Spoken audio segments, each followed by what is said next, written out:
মই এজন ইণ্ট্ৰভাৰ্ট আছিলোঁ। মই ঘৰৰ সকলোতকৈ সৰু আছিলোঁ। মই মৰম চেনেহত ডাঙৰ হৈছিলোঁ। মই যেতিয়া ঘৰৰ বাহিৰত গৈছিলোঁ, মই নাজানিছিলোঁ আনৰ লগত কেনেদৰে কথা পাতে। হয়তো মৰম চেনেহৰ বাবে মই এজন লাজকুৰীয়া তথা ইণ্ট্ৰভাৰ্ট ল'ৰা হৈ পৰিছিলোঁ। মই আজিও কথা ক'ব নাজানো। আজিও মোৰ মঞ্চৰ প্ৰতি ভয় লাগে। এজ এন এক্টৰ, মই কৰা ছবিবোৰৰ সেই ফেচিনেটিং চৰিত্ৰবোৰৰ আঁৰত মই লুকাই পৰোঁ, যিবিলাক চৰিত্ৰ আপোনালোকে কনফিডেণ্ট বুলি ভাবে। মোৰ কমপ্লিট বিশ্বাস আছে, যেতিয়া মই আপোনালোকৰ বয়সৰ আছিলোঁ, তেতিয়া মই ইমান স্মাৰ্ট নাছিলোঁ, যিমান স্মাৰ্ট এতিয়া আপোনালোকে আৰম্ভণিৰ পৰাই জানে আজিৰ এই ডিঙি কটা কম্পিটিশ্যন কি। আপোনালোকে জানে হাৰ্ডৱৰ্ক, ভিজন, ফ'কাছ, ছেল্ফ বিলিভৰ দৰে বিষয়বোৰ কি। হয়তো এইবোৰ মোৰ ক'বলগীয়াও নাই। মই আপোনালোকৰ লগত কেৱল দুটা বিষয়ৰ ওপৰত কথা পাতিম। 1 নম্বৰ, নিজৰ সপোনক বাস্তৱত ৰূপায়িত কৰা, আৰু 2 নম্বৰ, নিজৰ সপোনৰ লগত প্ৰকৃতাৰ্থত জীয়াই থকা। যেতিয়া মই কেৰিয়াৰ ষ্টাৰ্ট কৰিব গৈ আছিলোঁ, তেতিয়া মোক দুৰ্ভাগ্যজনকভাৱে দুটা কথা কোনোৱে কোৱা নাছিল। কথা দুটা হ'ল, সফলতাক লৈ এটা বহুত ডাঙৰ মিছা, আৰু আনটো সফলতাক লৈ এটা বহুত ডাঙৰ সঁচা। সফলতাক লৈ বহুত ডাঙৰ মিছা হ'ল money plus recognisation equal to happiness equal to success. মোৰ মতে এইটো এটা বহুত ডাঙৰ মিছা। এইটো এটা বহুত ডাঙৰ মিথ হয়। মই এটা একেবাৰে কমন মধ্যবিত্ত পৰিয়ালৰ পৰা আহিছোঁ, য'ত মই সৰুৰ পৰাই অৰ্থৰ অভাৱ দেখি আহিছোঁ, যাৰ ফলত টকা পইচাৰ মূল্যাংকনে মোৰ মনত বহুতো প্ৰভাৱ পেলাইছে। আমাৰ পৰিয়ালত 3টা প্ৰজন্মই আছিল, আৰু মোৰ পৰিয়ালে কেতিয়াও অনুভৱ কৰা নাছিল টকা পইচা আৰু ফেম আচলতেনো কি। তো বেচিকেলি টকা আৰু ৰিকগনেশ্যন দুয়োটাই মিচিং আছিল আমাৰ পৰিয়ালত, আৰু দুয়োটাৰে প্ৰয়োজন বোধ মই কৰিছিলোঁ। মোৰ ষ্টাৰ্টিং এজন ফেইলাৰ হিচাপেই হৈছিল। পৰিয়ালে মোক ইঞ্জিনিয়াৰ হ'ব লাগিব বুলি কৈ দিছিল। মেডিকেল ফিল্ড মোৰ ছিষ্টাৰ কেইজনীৰ বাবে বুক আছিল। ঘৰৰ মতে যদিহে মই ইঞ্জিনিয়াৰিং পাছ কৰিব পাৰোঁ, তেতিয়া মই চিভিল ছাৰ্ভিচৰ বাবে এক্সামৰ প্ৰস্তুতি কৰিব পাৰিম, আৰু তাৰপিছত হয়তো মোৰ জীৱনৰ সুখৰ দুৱাৰখন খোলা যাব, আৰু জীৱনভৰৰ বাবে হয়তো মই সুখী আৰু সাফল্য জীৱন কটাব পাৰিম। তো যেতিয়া মই ডাঙৰ হৈ আহি আছিলোঁ, তেতিয়া মোৰ কণ্ডিশ্যনিং এনেদৰেই হৈ আছিল, যাৰ ফলত হয়তো মই পঢ়াত ভাল হৈ গৈ আছিলোঁ। 10ম মানত মই ভাল মাৰ্কছ আনিবলৈ সক্ষম হৈছিলোঁ। পৰৱৰ্তী পৰ্যায়ত মই হাই ছেকেণ্ডেৰীৰ বাবে দিল্লী গুচি গৈছিলোঁ, আৰু তাত এখন ভাল স্কুলত এডমিশ্যন লৈছিলোঁ। তাৰোপৰি বিদ্যা মন্দিৰ, ফিটজি আদিৰ দৰে কোচিং চেণ্টাৰবোৰতো মই এডমিশ্যন লৈছিলোঁ। সেই সময়ত মই মোৰ দৰে 3জন এক্সপিৰিয়েঞ্চৰ লগত ৰুম শ্বেয়াৰ কৰিছিলোঁ। ইয়াৰ অৰ্থ তাত মই নিজৰ স্কুলৰ এছাইনমেণ্ট সমাপ্ত কৰাৰ পৰা, ইঞ্জিনিয়াৰিং এণ্ট্ৰেঞ্চৰ বাবে পঢ়া শুনা কৰাৰ পৰা, মোৰ নিজৰ কাপোৰ ধোৱা, নিজৰ আহাৰ বনোৱা, এই সকলো ধৰণৰ কাম মই নিজেই কৰিব লগা হৈছিল। কিন্তু মই কেতিয়াও কমপ্লেইন কৰা নাছিলোঁ, কিয়নো জীৱনত প্ৰথমবাৰৰ বাবে যেন সফলতাৰ পৰা মই বহুত ওচৰত আছিলোঁ। তো ফাইনেলি কেইবাখনো ইঞ্জিনিয়াৰিং কলেজৰ বাবে মই চিলেক্ট হৈছিলোঁ। মই সিদ্ধান্ত লৈছিলোঁ দিল্লী কলেজ অফ ইঞ্জিনিয়াৰিঙত এডমিশ্যন লোৱাৰ। মোৰ পৰিয়ালত সেই সময়ত উৎসৱমুখৰ পৰিৱেশে বিৰাজমান কৰিছিল, আৰু ময়ো এটা স্বস্তিৰ নিশ্বাস পেলাইছিলোঁ। অৱশ্যে মই যে নিজকে নিজে কৈ আছিলোঁ, তুমি জানা, তুমি কৰি দেখুৱাইছা, তুমিতো সুখী হ'ব লাগে। কিন্তু মোৰ একোৱেই হোৱা নাছিল। ক'ৰবাত যেন কিবা এটা মিচিং আছিল, কিবা এটা শূন্যতাই বিৰাজমান হৈ আছিল মোৰ অন্তৰ্মনত। তেতিয়া মই ভাবিছিলোঁ, মোৰ কিজানি আৰু অধিক সফলতাৰ প্ৰয়োজন আছে। যেতিয়া মই 18-19 বছৰৰ আছিলোঁ, তেতিয়া কি কাৰণত নাজানো মোৰ মনত ভাব আহিছিল, বৰ্তমানতকৈ ভৱিষ্যততে বেছি সুখ আৰু সফলতা পোৱা যায়। তাৰপিছত মই চিভিল ছাৰ্ভিচেছৰ এক্সামৰ বাবে প্ৰস্তুতি আৰম্ভ কৰি দিলোঁ। মই ধৰি লৈছিলোঁ এইবাৰ মই এক্সাম পাছ কৰিহে এৰিম। কিন্তু কিছুদিনৰ পিছতে মই ব'ৰ হৈ আহিছিলোঁ, আৰু ইফালে UPSC এক্সামো বহুত দূৰত নাছিল। সেই সময়তে মোৰ মনত থিয়েটাৰত যোৱাৰ ভাৱনা আহিছিল, আৰু লগতে ডেন্স শিকাৰ ইচ্ছা প্ৰকট হৈ আছিল। অৱশ্যে আন এটা কাৰণতো মোৰ ডেন্স শিকাৰ ইচ্ছা জাগ্ৰত হৈছিল। এইটো হ'ল, মোৰ ইঞ্জিনিয়াৰিং কৰ্চত কোনো এজনী ছোৱালীয়ে নাছিল। আপুনি এণ্ট্ৰেঞ্চ এক্সাম ক্ৰেক কৰিছে, আৰু পিছত গম পালে তাত বোলে কোনো এজনী ছোৱালীয়ে নাই, এইটো আৰু কেনে কথা। তেতিয়া কোনোবাই মোক কৈছিল ডেন্স স্কুলত গুড লুকিং ছোৱালী যায়। তেতিয়া ময়ো ভাবিলোঁ তাতেই যোৱা হওক, ভবামতেই কাম। যেতিয়া মই পাৰফৰ্মিং আৰ্টছ মানে ডেন্স ষ্টাৰ্ট কৰিছিলোঁ, তেতিয়া মই এটা কথাত চিয়'ৰ আছিলোঁ, আৰু সেইটো হ'ল পাৰফৰ্মিং আৰ্টছ মোৰ বাবে পেশ্যন আছিল। আৰু এনেকৈ 3 বছৰৰ মূৰত এদিন মই কেম্পাছত বহি ভাবি আছিলোঁ, তো ঠিকেই আছে, মই পাৰফৰ্মিং আৰ্টছ পচন্দ কৰোঁ, আৰু মোক সকলো মিলাই কি লাগে। ধন আৰু ফেমেটো লাগে, তেন্তে মই এজন ফিল্ম ষ্টাৰে হৈ নাযাওঁ কিয়? মই বহুত ছিৰিয়াছ আছিলোঁ। 3rd ইয়াৰ্ছত মই ইঞ্জিনিয়াৰিং এৰি দিলোঁ। মই ইঞ্জিনিয়াৰিং ডিগ্ৰীৰ পৰা মই মাত্ৰ 2টা ছেমিষ্টাৰ দূৰত আছিলোঁ। মই মুম্বাই আহি গ'লোঁ আৰু সম্পূৰ্ণৰূপে থিয়েটাৰত সোমাই পৰিলোঁ।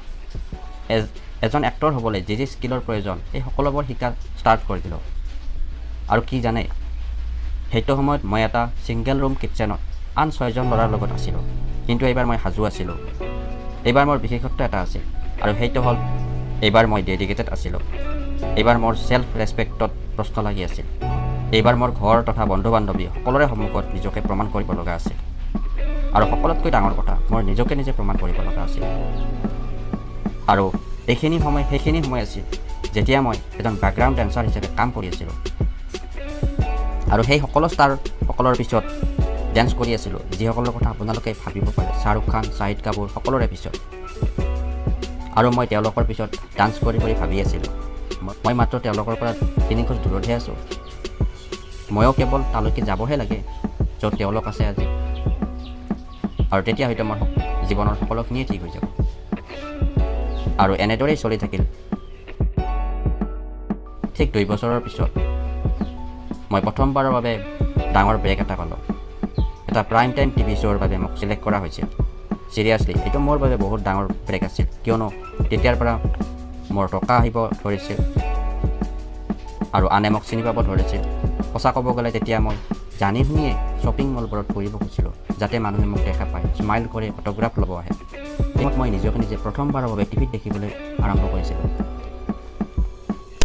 আপোনালোকৰ হয়তো কোনো আইডিয়া নাই, যেতিয়া মোৰ দৰে এজন সাধাৰণ ব্যক্তিয়ে নিজকে টিভিত দেখিবলৈ সুযোগ পায় আৰু তেতিয়া তেওঁৰ মনত কি প্ৰভাৱ পৰিব পাৰে।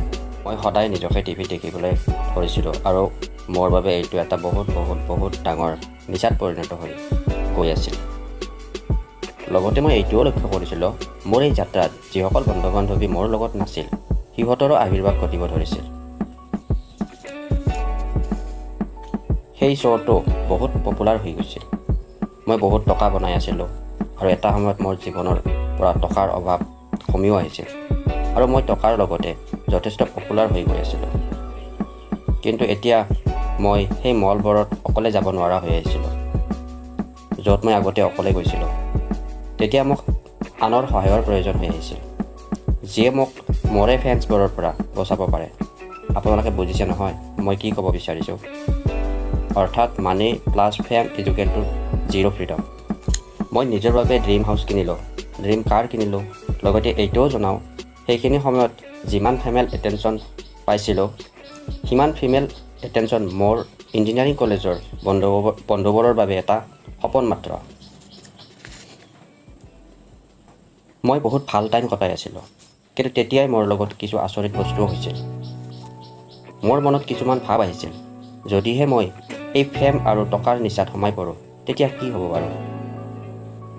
মইতো গোটেই জীৱনটো এইবোৰৰ পিছতে দৌৰি থাকিব লাগিব দেখোন। তেতিয়া মোৰ যেন এনেকুৱা ভাৱ হৈছিল, মই যেন আকৌ এবাৰ ঠগ খাব গৈ আছোঁ। মই যিটো সপোনৰ জীৱন জীয়াই আছিলোঁ, তাৰ বাবে মই 10-15 বছৰৰ কঠোৰ পৰিশ্ৰমেৰে অতিবাহিত কৰিব লগা হৈছিল।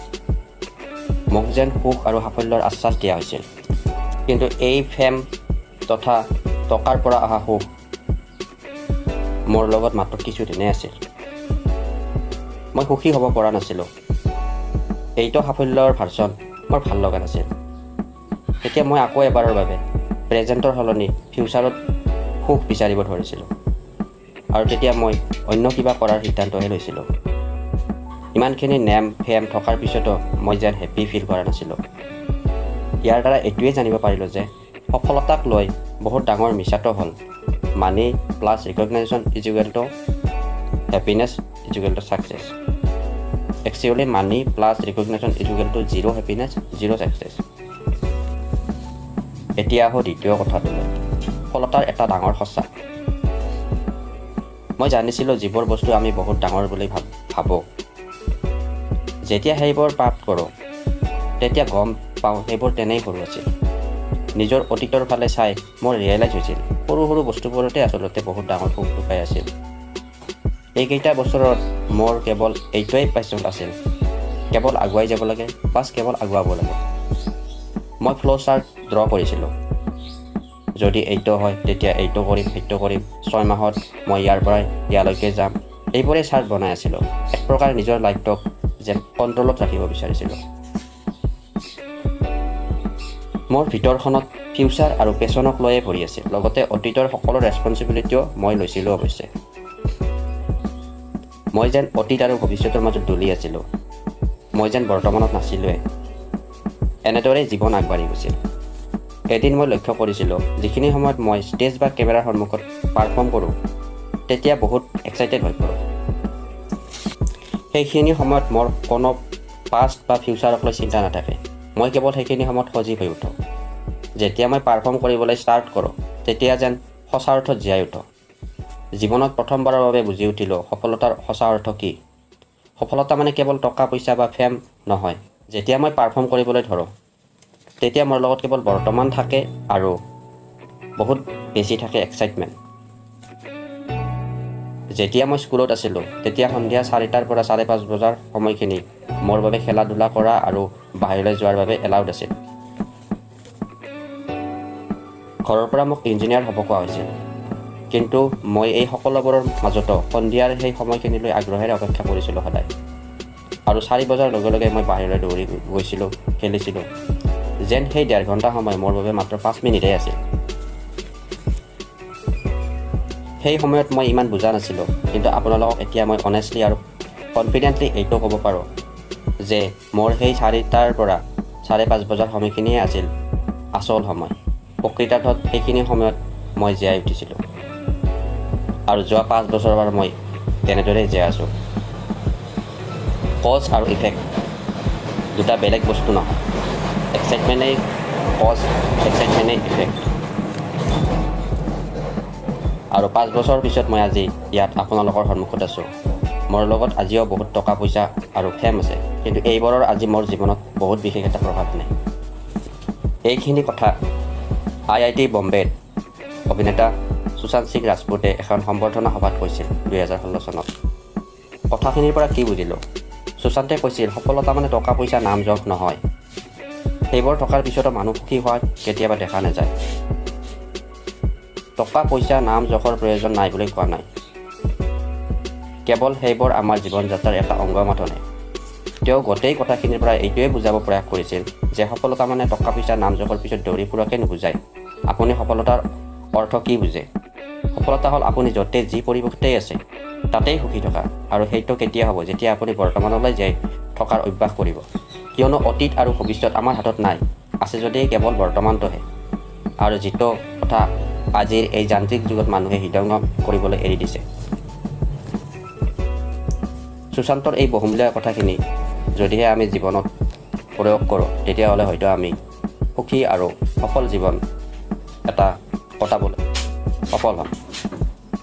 আকৌ এবাৰ money plus recognisation is equal to no' happiness no' success.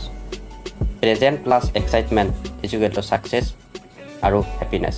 অৰ্থাৎ বৰ্তমানত এক্সাইটমেণ্ট সহকাৰে জীয়াই থকাটোহে আচলতে সফলতা আৰু সুখৰ কাৰণ হ'ব পাৰে। সুশান্ত, তুমি আমাৰ হৃদয়ত সদায় জীয়াই থাকিবা। তোমাৰ এই বহুমূলীয়া কথাখিনি আজি আমাৰ নৱপ্ৰজন্মৰ মাজত সদায় মনত ৰৈ যাব। বাই সুশান্ত, তুমি আমাৰ মনত সদায় জীয়াই থাকিবা। তোমাক আমি কেতিয়াও পাহৰিব নোৱাৰিম। বাই। তুমি য'তেই আছা তাতেই যেন সুখেৰে থাকা।